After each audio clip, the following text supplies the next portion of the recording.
I'm going to share information with you today and in the future that literally has the power to change your life. Now, you see, I'm not able to change your life, but you certainly are. And I have found that it's ideas that literally change everything in our life. Many, many years ago, I'm going back over 50 years ago, I was fortunate enough to be handed a book, Think and Grow Rich. But along with the book, the man that gave it to me gave me specific directions on how to use it. I guess today you'd have called him my coach or my mentor. He was just actually a real good friend that was able to see something in me that I couldn't see in myself. Now, up to that time, I had gone down every road you could think of, but none of them led to a good end. I was on the wrong road. And my life was just dull. I couldn't earn any money. I wasn't particularly happy. I never got a good job. I had no formal education, a couple of months high school, and I had no actual business experience. But you know, by following this man's direction, oh, by the way, he said, if you do exactly what I tell you, until you find out that I'm lying to you or I don't know what I'm talking about, you're going to end up a big winner. Now, he said, I don't lie, and I do know what I'm talking about. I wouldn't even want to guess at the number of people I've said that to over the past 40-some years. But at any rate, I started to follow his direction. I went from 4,000 to 175,000 in a year. And then I took it over 1 million. Now, you may be wondering what I was doing. I was cleaning floors. I started to clean one office. I got $30 a month for washing the floor twice. And I ended up, in less than 5 years, cleaning floors in Toronto, Montreal, Boston, Cleveland, Atlanta, London, England. The thing took off like a rocket. But when I got there, I'm sitting thinking, how the heck did this happen?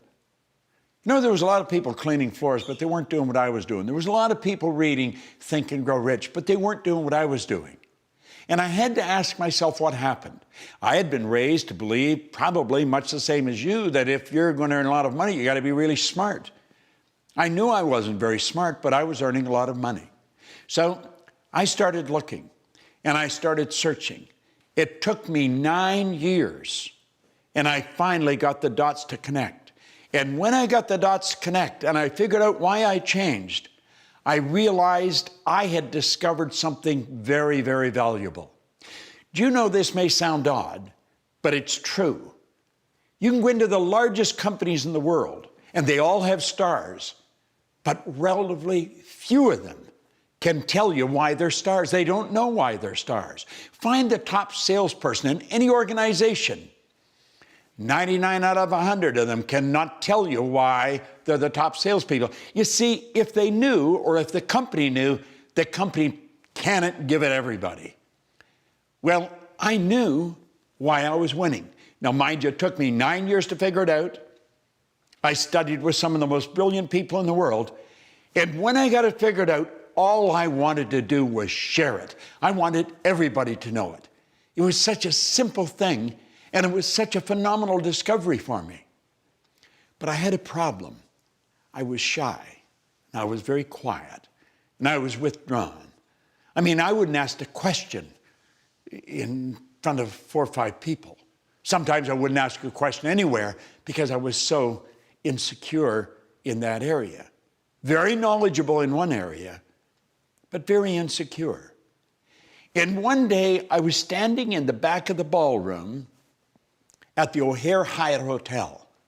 And there were 1,000 people in the audience. And they were broken into 2 banks, 500 here, 500 here, with an aisle down the center. Bill Gove was the speaker. Now, Bill's gone now, God bless him, but he was considered the Frank Sinatra of speakers. I mean, he was the best in the world. And I was watching him. And he had a handheld mic, and he was on the front corner of the group on the right-hand side of the ballroom. And he's saying, if I want to be free, I've got to be me. Not the me I think you think I should be. Not the me I think my wife thinks I should be. Not the me I think my kids think I should be. If I want to be free, I've got to be me. Now, he said, I better know who me is. Now, I'm standing in the back of the room watching him. And I was thinking, if I could only do that. I wanted to share this information so much, but I was shy. Now, let me digress for a second. I had listened to Earl Nightingale for years. I burned Earl's messages into my mind. The first recording in a great series of recordings that lead the field program, the first recording was on the magic word, and it was attitude. And at one point in the record, he said, now, right here we come to a rather strange fact.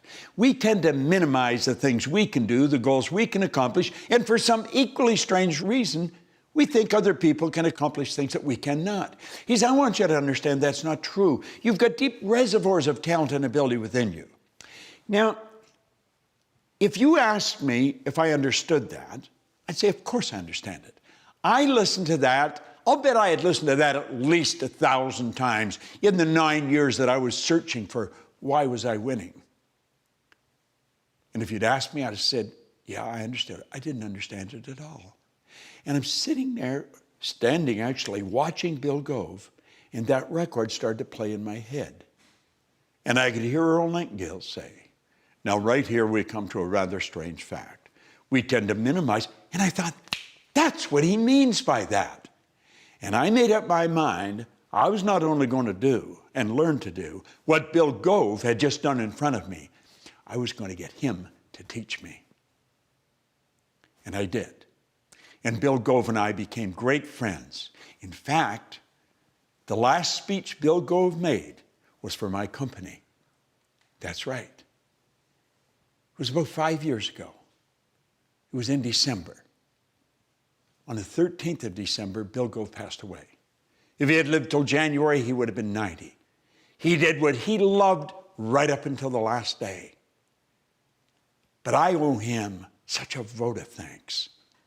Now, I don't speak at all like Bill Gove, but I speak all over the world. I've spoken to groups of 50 people to 20,000. And you know something? He taught me to be comfortable in front of the camera or in front of the people. And he said, Bob, if you want to be effective, just think of the people you're talking to. Just fall in love with the idea of helping them. And he said, and you can help them because you've got valuable information. Now, that was 46 years ago. I didn't lose the shyness like that. It took a little while. But with the proper coaching, it left me. I didn't lose the good side of shyness. I can enjoy being by myself. I spend a lot of time by myself on the road. But the bad side of it is I was afraid to express myself freely in front of other people. And I got over that. I got rid of the doubts. Now, I would imagine you have doubts in a number of different areas, and possibly in an area you really don't want them, and they're certainly not serving you well. You're going to find 6 Minutes to Success is a program that's designed to show you how to eliminate the doubts and how to get results. We get results that stick, and that's so important because I've studied a lot of material.